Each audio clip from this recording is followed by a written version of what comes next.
الشیطان الرجیم بسم اللہ الرحمن الرحیم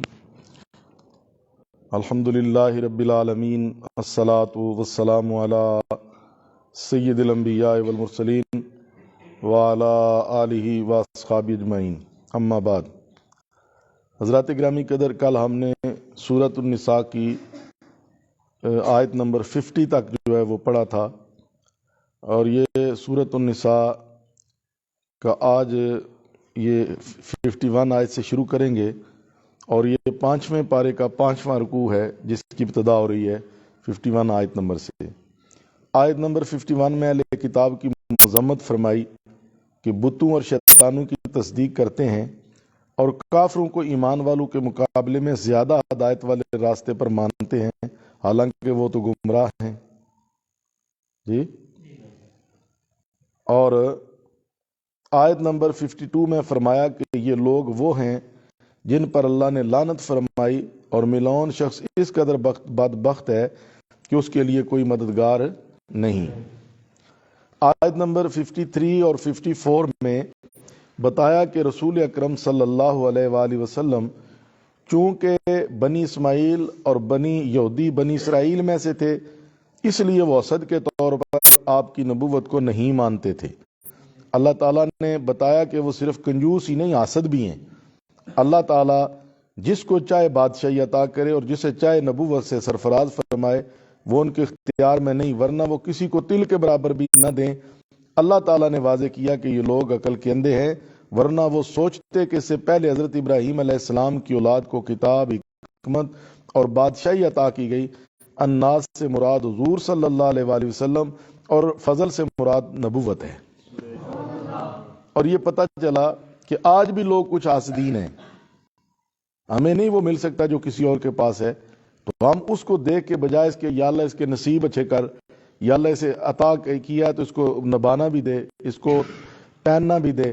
لیکن ہم حسد کا مبتلا ہو جاتے ہیں، ہمیں تو وہ ملنا نہیں، تو حسد کرنے سے ہم اپنے ہی برا چاہتے ہیں، جبکہ اگر ہم دعا کریں کہ بارک اللہ، اللہ اسے مزید برکت دے، تو ہو سکتا ہے اللہ ہمیں بھی برکت عطا کر دے۔ یہ قرآن کی منشا ہے۔ آیت نمبر 55 میں رسول اکرم صلی اللہ علیہ وآلہ وسلم کو تسلی دی کہ اگر یہ آپ پر ایمان نہیں لاتے تو آپ پریشان نہ ہوں۔ اس سے پہلے بھی ان میں اختلاف رہا، حضرت ابراہیم علیہ السلام اور ان کی اولاد یعنی انبیاء کرام پر کچھ لوگ ایمان لائے اور کچھ نہیں لائے، حالانکہ وہ تو ان کے اپنے تھے اور آپ تو ان کے غیر ہیں، اور منکرین کا ٹھکانہ جہنم کی بھڑکتی ہوئی آگ ہے۔ اور آیت نمبر 56 میں کفار کی سزا اور اس کا دوام ہوتا ہے ہمیشہ، بیان فرمایا کہ ان قریب ہم انہیں جہنم میں داخل کریں گے، اور جب ان کے چمڑے پک جائیں گے تو ہم ان کو دوبارہ اسی حالت پر کر دیں گے تاکہ وہ مسلسل عذاب میں رہیں، اور اللہ تعالیٰ ان امور پر قادر ہے کیونکہ وہ غالب ہے اور اس کے افعال میں حکمت ہے، اس کے اعمال میں حکمت ہے۔ کو بولا کریں پتہ چلے آپ بیٹھے ہوئے ہیں سارے۔ آیت نمبر 57 میں ایمان لانے اور اعمال صالحہ بجا لانے والوں کے لیے انعام کا ذکر کیا کہ اللہ تعالیٰ انہیں ایسے باغات میں داخل کرے گا جس میں نہریں جاری ہوں گی، وہاں ان کو صاف ستھری بیویاں عطا کی جائیں گی، اور وہاں سایہ ہی سایہ ہوگا۔ مطلب یہ ہے وہ آرام اور آسائش میں ہوں گے۔ یہ ایمان اور اچھے اعمال کا صلہ ہے۔ آیت نمبر 58 میں دو باتوں کو حکم دیا۔ پہلی بات امانتوں کو ان کے حقداروں کی طرف لوٹانا، دوسری بات عدل و انصاف کے ساتھ فیصلہ کرنا، اور اللہ تعالیٰ نے اس نصیحت کو عمدہ قرار دیا اور اپنی دو صفات سمیع اور بصیر کا ذکر فرمایا۔ حضرت عثمان بن طلحہ رضی اللہ عنہ خانہ کعبہ کے چابی بردار تھے، اور آج بھی یہ چابی ان کی اولاد کے پاس ہے۔ فتح مکہ کے موقع پر حضور علیہ السلام نے ان سے چابی لے کر خانہ کعبہ کا دروازہ کھولا، اس میں عبادت کی، پھر چابی ان کو واپس کر دی اور فرمایا آج نیکی اور وفاق کا دن ہے۔ اگرچہ شان نزول کے اعتبار سے یہ خاص ہے، لیکن حکم عام ہے کہ جس کسی کے پاس کسی دوسرے کی امانت کسی بھی شکل میں ہو اسے واپس کرنا ضروری ہے۔ اسی طرح جب کوئی فیصلہ کیا جائے تو عدل و انصاف سے کام لیا جائے، چاہے وہ کسی کے حق میں ہو یا اس کے خلاف ہو۔ فیصلہ کرتے وقت فیصل کو ترکڑی تول کا معیار اچھا رکھنا چاہیے، کسی کے روب اور دبدبے میں آ کر یہ کسی کی شان کو دیکھ کے فیصلہ نہیں کرنا چاہیے۔ فیصلہ وہ کرنا چاہیے جو اللہ چاہتا ہے اور اللہ کا رسول چاہتا ہے۔ آیت نمبر 59 میں اللہ تعالیٰ اور اس کے رسول صلی اللہ علیہ وآلہ وسلم کی اطاعت اور برسر اقتدار لوگوں کی اطاعت کو حکم دیا گیا۔ یاد رہے کہ حاکم کی اطاعت اس وقت ہوگی جب وہ اللہ اور رسول کی تعلیمات کے مطابق حکم دے۔ اگر وہ حاکم اللہ اور اللہ کے رسول کی تعلیمات کے خلاف ہے تو پھر اس کی اطاعت نہیں ہے۔ اسی آیت کریمہ میں دوسری بات فرمائی کہ اگر تمہارے درمیان کسی بات پر جھگڑا ہو جائے تو اس کا فیصلہ قرآن و سنت کے مطابق کرو، اگر تم اللہ تعالیٰ اور آخرت پر ایمان رکھتے ہو، کیونکہ یہی طریقہ بہتر ہے اور اس کا انجام اچھا ہے، نہ یہ کہ ایک منافق فیصلہ۔ اس لیے مسلمانوں کا مکمل آئین و قانون قرآن و سنت ہونا ضروری ہے۔ چھٹا رکوع پارہ نمبر 5 کا اور سورۃ النساء کی آیت نمبر 60 میں ایک مشہور واقعہ کی طرف اشارہ ہے کہ وہ یہودی حضور علیہ السلام کی بجائے کعب بن اشرف سے فیصلہ کروانا چاہتا تھا، لیکن جب حضور علیہ السلام نے فیصلہ فرما دیا تو کہنے لگا حضرت عمر فیصلہ کریں۔ تب حضرت عمر نے اس کی گردن کاٹ کر فرمایا جو اللہ تعالیٰ اور رسول اللہ صلی اللہ علیہ وسلم کا فیصلہ نہیں مانتا اس کا فیصلہ عمر اس طرح کرتا ہے۔ یہ تفسیر المعانی میں لکھا ہے۔ اس پر فرمایا گیا کہ یہ منافق ایمان کا دعویٰ کرتے ہیں، وہ قرآن پاک اور پہلی کتابوں پر ایمان رکھتے ہیں لیکن فیصلے شیطانوں سے کراتے ہیں، حالانکہ انہیں اس کے انکار کا حکم دیا گیا تھا، اور شیطان تو انہیں گمراہ کرنا چاہتا ہے۔ تو ان منافقوں کے کرتوت دیکھو۔ آیت نمبر 61 میں منافقین کی حالت بیان فرمائی کہ جب ان کو اپنے اعمال کی وجہ سے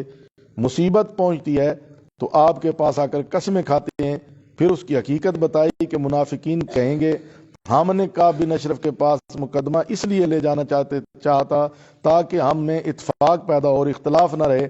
اللہ تعالیٰ نے حضور علیہ السلام کو ان کی ہدایت کے 3 طریقے بتائے۔ نمبر 1 ان کے اس عمل سے درگزر کرنا،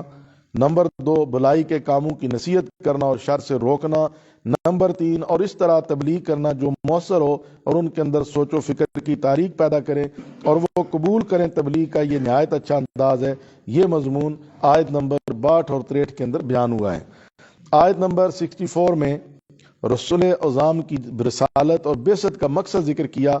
کہ ان نفوس قدسیہ کو اس لیے بھیجا جاتا ہے کہ اللہ تعالیٰ کے حکم سے ان کی فرما برداری کی جائے، کیونکہ ان کی فرما برداری اللہ تعالیٰ کی فرما برداری ہے۔ اور یہ بھی بتایا کہ اگر لوگ گناہوں کے سبب اپنی جانوں پر ظلم کر بیٹھیں تو حضور علیہ السلام کی خدمت میں حاضر ہو کر اللہ سے بخشش طلب کریں اور پھر حضور علیہ السلام ان کی سفارش فرمائیں تو وہ اللہ کو توبہ قبول کرنے والا نہایت مہربان پائیں گے۔ آج کے دور میں اس کا یہ طریقہ ہے کہ اللہ تعالیٰ سے جب بندہ گناہوں کی بخشش طلب کرے تو حضور علیہ السلام کا وسیلہ پیش کرے، جہاں بھی وہ نفل پڑے توبہ کے حضور اللہ کی بارگاہ میں توبہ کرے، گناہوں سے معافی مانگے، پھر حضور علیہ السلام کو مخاطب کر کے گئے کہ اے میرے آقا کریم علیہ السلام، میں اللہ کی بارگاہ میں آپ کا وسیلہ پیش کرتا ہوں، آپ میرے لیے اللہ کی بارگاہ میں سفارش کریں کہ اللہ میرے گناہ معاف کر دے۔ تو اللہ نے چاہا تو پھر اللہ کہتا ہے اگر میرے نبی نے تیری سفارش کر دی تو پھر میں توبہ قبول کرنے والا بھی ہوں، پھر میں رحم کرنے والا بھی ہوں، لیکن اگر تو نبی سے ہٹ کے آئے تو پھر تیری توبہ قبول نہیں ہے۔ آیت نمبر 65 میں حضور علیہ السلام کی حاکمیت کا ذکر فرمایا کہ جب تک یہ لوگ اپنے جھگڑوں میں حضور کو حاکم تسلیم نہ کریں اور جب آپ فیصلہ فرمائیں تو اس طرح قبول نہ کریں کہ ان کے دلوں میں کسی قسم کی رکاوٹ نہ ہو تو وہ مسلمان نہیں ہو سکتے۔ نوٹ: اس آیت کریمہ سے سنت کی تشریح قانونی حیثیت ثابت ہوتی ہے۔ حضرت عبداللہ بن عمر رضی اللہ عنہما نے فرمایا کہ حضور علیہ السلام نے فرمایا عورتوں کو مساجد سے اپنا حصہ لینے سے نہ روکو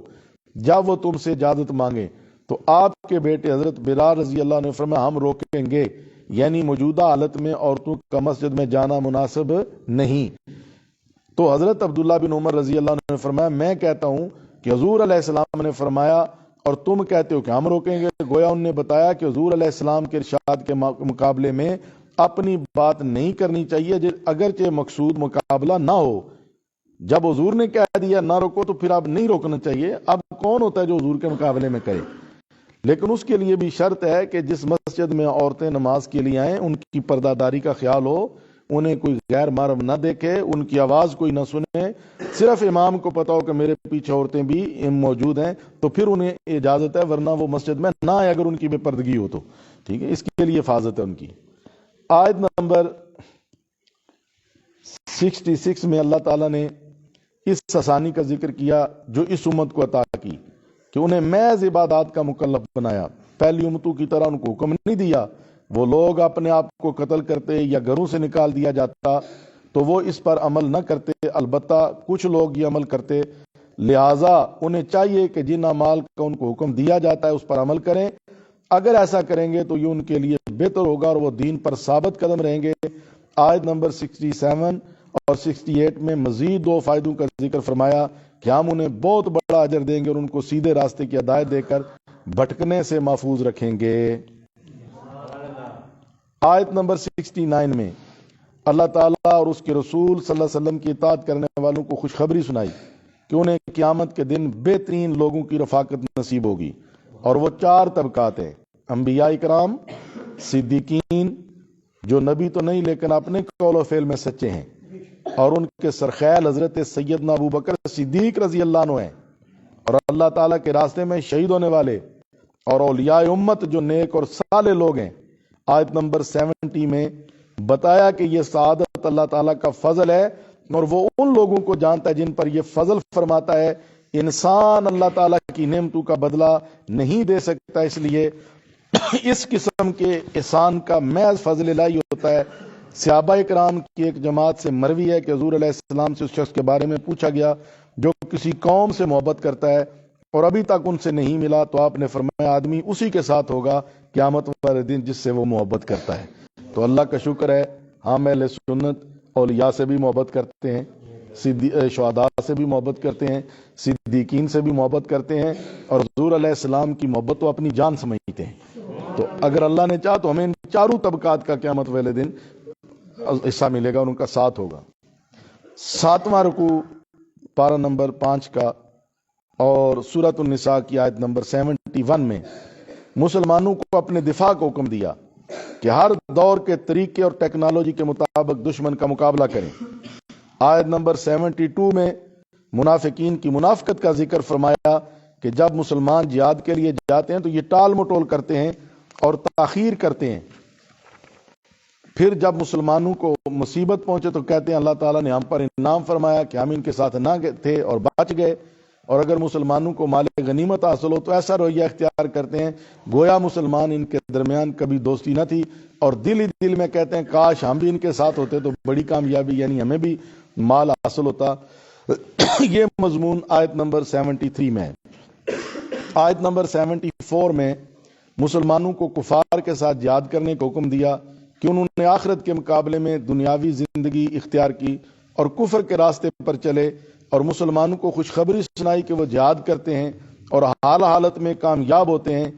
شہید ہو جائیں تو مقام شہادت حاصل ہوتا ہے، غالب آ جائیں تو بھی فائدے میں، کیونکہ دنیا میں مال غنیمت اور آخرت میں بہت بڑا اجر ان کا مقدر ہوگا۔ جب مسلمانوں نے مکہ مکرمہ سے مدینہ طیبہ کی طرف ہجرت کی تو کچھ کمزور لوگ جو ہجرت نہیں کر سکتے تھے اور بعض مسلمانوں کو کفار نے روک رکھا تھا، تو آیت نمبر 75 میں اللہ تعالیٰ نے مسلمانوں کو جہاد فی سبیل اللہ کی ترغیب دیتے ہوئے فرمایا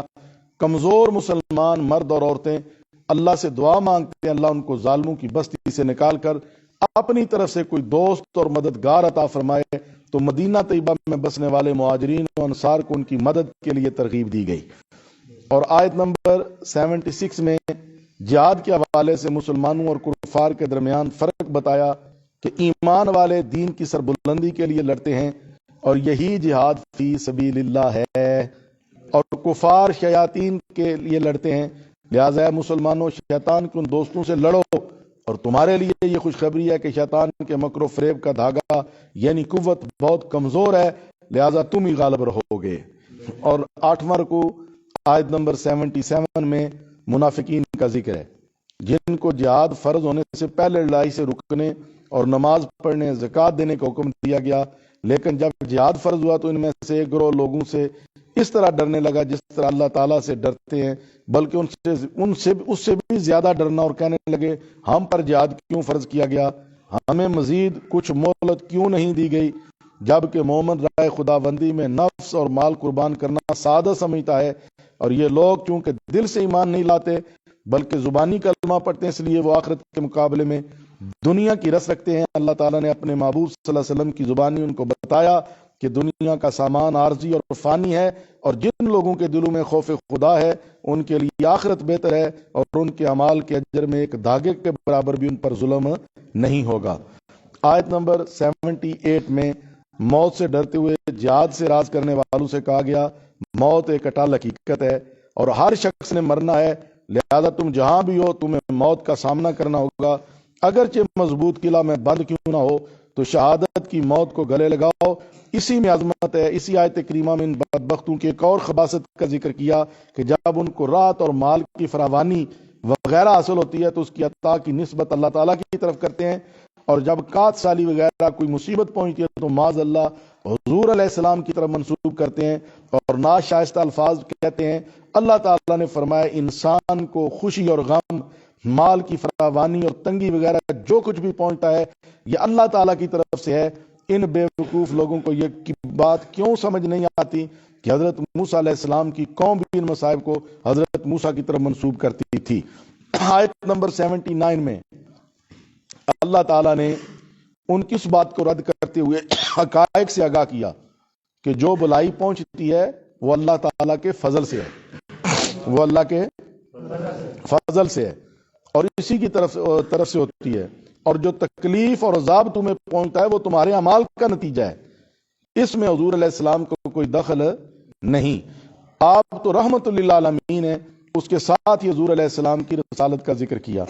آیت نمبر 80 میں بتایا کہ رسول اکرم صلی اللہ علیہ وسلم کی اطاعت اور فرما برداری کو معمولی نہ سمجھو، کیونکہ آپ کا حکم ماننا اللہ تعالیٰ کو حکم ماننا ہے، اور اس کے ساتھ ہی حضور علیہ السلام کو تسلی دی اگر ان میں سے کوئی آپ کی اطاعت سے روگردانی کرے اور پیٹھ پھیرے تو آپ پرواہ نہ کریں، کیونکہ آپ نے اپنا فرض ادا کر دیا، آپ کو مبلغ بنا کر بھیجا گیا، حفاظت کرنے والا نہیں۔ آیت نمبر 81 میں یہاں پر ایک بات میں جملہ بولوں کہ علماء سے منوانا ضروری نہیں ہوتا کہ وہ منوائیں ڈانگ لے کے، علماء نے بات پہنچانی ہوتی ہے۔ حضور فرماتے ہیں علماء میرے وارث ہیں، وارثۃ الانبیاء، جی، اور علماء کے ذمہ جہاد باللسان ہے، وہ آپ تک بات پہنچائیں گے، آگے ماننا نہ ماننا یہ آپ کے ذمہ ہے، یہ اللہ کی توفیق ہے آپ کو ماننے کی قوت دے یا نہ دے۔ آگے آیت نمبر 81 میں منافقین کی ایک اور منافقت کا ذکر کیا کہ جب آپ سے ملتے تو اطاعت کا اظہار کرتے، واپس جا کر ایک رو رات کو اس بات کے خلاف منصوبہ بناتا۔ وہ جو کہہ کر گئے تھے اللہ تعالیٰ فرماتا ہے وہ جو منصوبے بناتے ہیں اللہ تعالیٰ کے ہاں لکھے جاتے ہیں، وہ اس کی سزا بھگتیں گے، لہٰذا آپ ان سے چشم پوشی کریں اور اللہ تعالیٰ پر بھروسہ کریں، اللہ تعالیٰ بہترین کارساز ہے۔ آیت نمبر 82 میں ان لوگوں کو خبردار کیا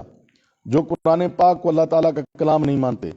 اور ان کو غور و فکر کی دعوت دی کہ اگر یہ اللہ تعالیٰ کے غیر کی طرف سے نہ ہوتا تو اس میں بہت زیادہ اختلاف ہوتا، جب اس میں اختلاف نہیں تو یہ اس بات کی دلیل ہے کہ یہ قرآن اللہ کا کلام ہے۔ آیت نمبر 83 میں منافقین کا ایک اور عمل بتایا کہ جب ان کو امن یا خوف کی کوئی خبر پہنچتی ہے تو اس کی تحقیق نہیں کرتے بلکہ اسے پھیلاتے ہیں۔ اگر وہ اللہ تعالیٰ کے رسول صلی اللہ علیہ وسلم اور جلیل القدر صحابہ کرام کی طرف لوٹاتے تو اجتہادی صلاحیتوں والے اس کی حقیقت معلوم کر لیتے ہیں اور اس کی تہ تک پہنچتے، اور اللہ تعالیٰ کا تم پر فضل اور رحمت نہ ہوتی تو چند ایک کو چھوڑ کر باقی شیطان کی پیروی کرتے۔ غزوہ بدر صغریٰ میں حضور علیہ السلام نے لوگوں کو جہاد کے لیے نکلنے کی دعوت دی تو بعض حضرات نے نکلنا پسند نہ کیا اور صرف 70 افراد آپ کے ساتھ نکلے، اور آپ نے کسی پر بھروسہ نہ کیا، اگر کوئی بھی نہ نکل رہا تو آپ تنہا تشریف لے جاتے۔ تو آیت نمبر 84 میں اسی کی طرف اشارہ ہے کہ اللہ تعالیٰ نے فرمایا کہ اے محبوب آپ اللہ کے راستے میں لڑیں، اللہ آپ کی مدد کرے گا، آپ صرف اپنی ذات کے مکلف ہیں، اور مومنوں کو بھی رغبت دیں، ان قریب اللہ کفار کی سختی روک دے گا، اور اللہ کی طاقت زیادہ سخت ہے اور اس کا عذاب بھی۔ آیت نمبر 85 میں اچھی اور بری سفارش کا ذکر فرمایا کہ جو اچھی سفارش کرے گا اسے اس کا اچھا اجر ملے گا، اور جو بری سفارش کرے گا تو وہ گناہ گار ہوگا، اور جس کی سفارش اس کی خرابیوں میں یہ بھی حصہ دار ہوگا، اور اللہ تعالیٰ ہر چیز پر قادر ہے، وہ ثواب بھی دے سکتا ہے اور عذاب بھی۔ اچھی سفارش یہ ہے کہ مسلمان کو اس کا حق دلایا جائے، اور بری سفارش اس کے برعکس ہے، یعنی غیر حقدار کو دوسروں کا حق دینے کے لیے سفارش کرنا یہ ناجائز ہے۔ آیت نمبر 86 میں سلام کا جواب دینے کا طریقہ بتایا۔ جب تمہیں کسی بھی لفظ سے سلام کہا جائے تو اس سے اچھا لفظ جواب دو، وہی لٹا دو، جیسے السلام علیکم کے جواب میں وعلیکم السلام ورحمۃ اللہ وبرکاتہ کہنا چاہیے۔ اس قدر نہ ہو سکے تو وعلیکم السلام کہنا تو لازمی ہے۔ پھر اللہ تعالیٰ کی صفت بیان فرمائی کہ وہ ہر چیز کا حساب لینے والا ہے۔ اس میں اچھے کاموں کی ترغیب دی گئی اور برائیوں سے روکا گیا، کیونکہ اللہ تعالیٰ کے ہاں حساب دینا پڑے گا۔ آیت نمبر 87 میں اللہ تعالیٰ کی توحید، اس کے موجود ہونے کا ذکر کیا اور فرمایا قیامت کے دن وہ سب کو جمع کرے گا۔ قیامت کے یقینی ہونے کو بیان کیا اور یہ بھی بتایا کہ اللہ سب سے زیادہ سچا ہے، لہذا قیامت ضرور ہوگی۔ اس کے ذریعے انسانوں کو اسلام اور اعمال صالحہ کی رغبت دی، کیونکہ قیامت کا دن حساب و کتاب کا دن ہے۔ 9واں رکوع پارہ نمبر 5 کا، اور جو ہے سورۃ النساء۔ غزوہ احد کے دن عبداللہ بن ابی منافقوں کا سردار اپنے چند ساتھیوں کے ساتھ راستے سے واپس ہوا اور کہنے لگا اگر ہم لڑنا چاہتے تو آپ کی پیروی کرتے۔ اس پر صحابہ کرام نے کہا وہ اور اس کے ساتھی کافر ہو گئے ہیں، اور بعض نے کہا کافر نہیں ہوئے۔ تو آیت نمبر 88 میں اللہ تعالیٰ نے مسلمانوں سے فرمایا تمہیں کیا ہو گیا کہ منافقین کے بارے میں تم دو گروہوں میں تقسیم ہو گئے، حالانکہ اللہ تعالیٰ نے ان کی بدعمالیوں کی وجہ سے ان کو اوندا کر دیا۔ کیا تم ان لوگوں کو ہدایت دو گے جن کو اللہ نے گمراہ کیا؟ اور اللہ تعالیٰ جسے گمراہ کر دیتا ہے اس کے لیے کوئی راستہ نہیں۔ ابن جریر کہتے ہیں کہ اہل مکہ میں سے کچھ لوگ مرتد ہو گئے، صحابہ کرام کو ان میں اختلاف ہو گیا تھا۔ اس پر میں آپ کو قاری صاحب بات بتاؤں، جہاں پر کچھ لوگوں نے ہمیں کہا یہ ہو گیا وہ ہو گیا، میں نے کہا جنہیں اللہ گمراہ کرنا چاہتے ہم انہیں ہدایت نہیں دے سکتے جی۔ یہ سامنے دو راستے ہیں، ہدایت کا بھی اور گمراہی کا بھی۔ تو اللہ تعالیٰ ہمیں ہدایت پر رکھے، ہماری نسلوں کو بھی ہدایت پر رکھے۔ اور آیت نمبر 89 میں ان کی سازش کا ذکر کیا گیا کہ وہ چاہتے ہیں کہ تم بھی کفر اختیار کرو، ان کے برابر ہو جاؤ، لہذا جب تک وہ مدینہ طیبہ کی طرف ہجرت نہ کریں ان کو دوست نہ بناؤ، اور اگر وہ اس سے منہ پھیر لیں تو ان کو پکڑ کر قتل کرو، جہاں بھی پاؤ ان کو دوست نہ بناؤ نہ ہی مددگار بناؤ۔ آیت نمبر 90 میں بتایا کہ بعض لوگ اس سے مستثنا میں، یعنی جو لوگ ان لوگوں سے مل جائیں جن کے ساتھ معاہدہ ہے، یا وہ تمہارے پاس اس طرح ہے کہ ان میں لڑائی کی طاقت نہ رہے، نہ تم ان سے اور نہ ان کی اپنی قوم سے، تو ان کو قتل نہ کرو۔ اور یاد رکھو اگر اللہ تعالیٰ چاہتا تو ان کو تم پر مسلط کر دیتا، اور وہ تم سے لڑتے نہیں، ایسا نہیں ہوا۔ لہٰذا اگر وہ تم سے الگ رہیں اور تم سے نہ لڑیں بلکہ تمہاری طرف سلامتی اور امن کا پیغام بھیجیں تو ان کے خلاف کسی کارروائی کی تمہیں اجازت نہیں ہے۔ دیکھیے یہ ہے دین اسلام کی امن پسند اور صلح جوئی کہ خواہ مخواہ کسی سے لڑنے کی اجازت نہیں۔ حدود و قیود ہے نا، کسی بھی مذہب کا کوئی ہے وہ اپنے مذہب میں رہے، اگر وہ آپ کو نہیں چھیڑتا تو آپ نہیں چھیڑیں، چھوڑ دیں اس کے حال پر، اللہ جانے اور وہ جانے، ٹھیک ہے۔ لیکن دوسرے لوگ ہیں جو اپنی قوم سے بھی اور تم سے بھی امن حاصل کرنا چاہتے ہیں، لیکن جب ان کو فتنہ انگیزی کی طرف پھیرا جاتا ہے تو وہ اس میں اوندے گرتے ہیں، یعنی سوچنے سمجھنے کی کوشش نہیں کرتے۔ لیکن جو لوگ امن نہیں چاہتے اور تم سے اپنی فتنہ سانیوں کو دور نہیں کرتے، صلح نہیں کرتے اور اپنے ہاتھوں کو نہیں روکتے، تو ان کو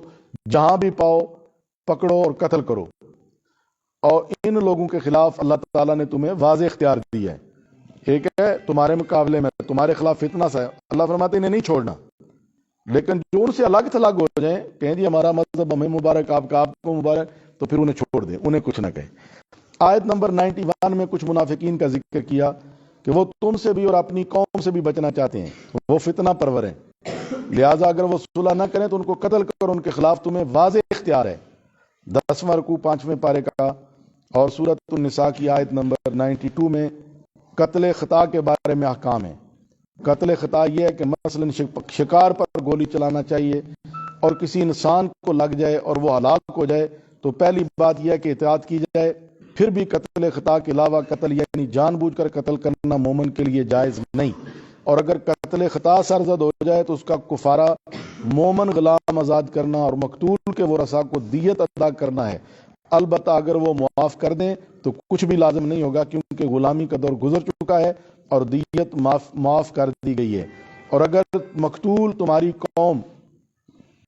کفار سے ہو لیکن خود مقتول مومن ہو تو صرف غلام آزاد کرنا ہے، دیت نہیں ہے۔ اور اگر مقتول ایسی قوم سے ہو کہ مسلمان اور اس کے درمیان معاہدہ ہو تو دیت بھی دینا ہے جو اس کے وارثوں کے حوالے کی جائے، اور غلام بھی آزاد کرنا ہے۔ اور اگر غلام میسر نہ ہو تو 2 مہینوں کے مسلسل روزے رکھنا ہے۔ یہ اللہ تعالیٰ کے ہاں توبہ ہے، اور وہ علم بھی رکھتا ہے اور اس کے احکام میں حکمتیں بھی ہیں۔ آیت نمبر 93 میں قتل عمد کے احکام بیان ہوئے۔ جان بوجھ کر قتل کرنا، یعنی جب کسی شخص کو آلہ قتل کے ساتھ جان بوجھ کر قتل کیا جائے تو وہ بہت بڑا گناہ ہے، اور اسی حساب سے سزا بھی سخت ہے۔ اس کا ٹھکانہ جہنم ہے، اور اس پر اللہ تعالیٰ کا غضب اور لعنت ہے، اور اس کے لیے بہت بڑا عذاب تیار کر رکھا ہے۔ آیت نمبر 94 میں مسلمانوں کو تحقیق کرنے کا حکم دیا گیا اور محض کفر کے شبہ میں قتل کرنے سے منع فرمایا۔ سنن ابن ماجہ میں ہے کہ حضور علیہ السلام نے مشرکین کی طرف ایک لشکر بھیجا اور سخت لڑائی ہوئی۔ اس دوران ایک مسلمان نے ایک مشرک پر حملہ کیا، اس نے کلمہ پڑھ لیا لیکن مسلمان نے اسے قتل کر دیا، تو حضور علیہ السلام نے ناراضگی کا اظہار فرمایا اور مسلمانوں کو حکم دیا کہ جب تم جہاد کے لیے نکلو تو تحقیق کر لیا کرو، اور جو تمہیں سلام کرے اسے یہ نہ کہو کہ تو مومن نہیں۔ اس طرح تم دنیا کا مال تلاش کرتے ہو، اور اللہ تعالیٰ کے ہاں بہت زیادہ غنیمت یعنی مال ہے۔ اس کے بعد بتایا کہ تم بھی اسلام لانے سے پہلے اسی طرح تھے، اور اللہ تعالیٰ نے تم پر احسان کیا کہ ایمان اور اسلام کی دولت عطا فرمائی، لہذا تحقیق کرو، کہیں کسی مسلمان کو شبہ میں قتل نہ کرو، اور اللہ تعالیٰ تمہارے اعمال سے خبردار ہے اور وہ تمہاری نیتوں کو بھی جانتا ہے۔ یعنی ایک بندہ نا جی کافر ہے، اس کے ساتھ جہاد کر رہے ہیں، وہ کلمہ پڑھ لیتا ہے تو اب آپ کے ذمہ ضروری ہے کہ اس کو چھوڑ دیں۔ آپ اس کے دل کے حال کو نہیں جانتے، دل کے حال کو اللہ جانتا ہے یا اللہ کا رسول جانتا ہے، اس کے لیے درگزر ہے۔ آیت نمبر 95 میں مجاہدین کی فضیلت بیان فرمائی کہ جو لوگ گھروں میں بیٹھے رہتے ہیں اور جہاد کے لیے نہیں جاتے وہ ان لوگوں کے برابر نہیں ہو سکتے جو اپنے مالوں اور جانوں کے ساتھ اللہ کے راستے میں جہاد کرتے ہیں، البتہ جو معذور ہوں ان کا حکم الگ ہے، وہ اس حکم میں شامل ہی نہیں۔ پھر ان لوگوں کی دوسروں پر فضیلت بیان فرمائی جو اللہ کے راستے میں جان و مال کے ساتھ جہاد کرتے ہیں، ان کو فضیلت حاصل ہے، لیکن یہ سب مسلمانوں سے جنت کا وعدہ ہے۔ دوبارہ مجاہدین کی فضیلت بیان کرتے ہوئے فرمایا کہ جہاد میں شریک نہ ہونے والوں کے مقابلے میں ان کا درجہ بڑا ہے جو جہاد میں شامل ہوئے۔ اور آیت نمبر 96 میں اس درجہ کی وضاحت فرمائی کہ یہ بہت سے درجات ہیں اور ان کے لیے مغفرت اور رحمت ہے، اور اگر کسی مسلمان کے سے گناہ سرزد ہو جائے تو وہ مایوس نہ ہو، اللہ تعالیٰ سے بخشش طلب کرے، وہ بہت بخشنے والا بہت مہربان ہے۔ 11واں رکوع 5ویں پارے کا اور سورۃ النساء کی آیت نمبر 97 میں ان لوگوں کا ذکر کیا جو طاقت کے باوجود دارالکفر سے دارالسلام کی طرف ہجرت نہیں کرتے۔ جب فرشتے ان کی ارواح قبض کرتے ہیں تو کہتے ہیں تم کس حالت میں تھے؟ وہ کہتے ہیں ہمیں زمین پر کمزور کر دیا گیا تھا۔ فرشتے کہتے ہیں کہ اللہ تعالیٰ کی زمین تمہارے لیے کشادہ نہ تھی کہ تم نے ہجرت کرتے؟ ان لوگوں کا ٹھکانہ جہنم ہے اور بہت بری جگہ ہے۔ حضرت ابن عباس رضی اللہ عنہ فرماتے ہیں کچھ لوگ مسلمان مشرکین کے ساتھ ان کی تعداد بڑھاتے، جب ان کو بہتر لگتا ان میں سے کوئی ہلاک ہوتا تو فرشتے اس سے یہ مکالمہ کرتے جو اوپر ذکر کیا گیا ہے۔ آیت نمبر 98 میں ان لوگوں سے اسے مستثنا قرار دیا جو مرد، عورتیں اور بچے کمزور تھے اور انہیں کوئی ہیلا یا راستہ نہیں ملتا تھا کہ وہ کفار سے بچ نکلیں۔ آیت نمبر 99 میں فرمایا کہ عنقریب اللہ انہیں بخش دے گا، وہ بہت معاف کرنے والا اور خوب بخشنے والا ہے۔ اور آیت نمبر 100 میں ہجرت اور اس کی فضیلت کے حوالے سے ذکر فرمایا کہ جو شخص اپنا دین بچانے کے لیے دارالکفر سے ہجرت کر جائے اس کے لیے زمین میں بہت گنجائش ہے، اور جو شخص اللہ اور اس کے رسول صلی اللہ علیہ وسلم کی طرف ہجرت کرتے ہوئے گھر سے نکل جائے اور ابھی منزل پر نہ پہنچے کہ اسے موت آ جائے تو وہ بھی ہجرت کے ثواب کا مستحق ہے۔ جس طرح کوئی طالب علم، سنو طالب علموں، یہ غور سے بات سننے والی ہے، جس طرح کوئی طالب علم علم دین حاصل کرنے کے لیے اپنے گھر سے نکلتا ہے اور راستے میں فوت ہو جاتا ہے تو ثواب کا مستحق ہے، اور اللہ تعالیٰ بہت بخشنے والا ہے۔ اور 12واں رکوع آیت نمبر 101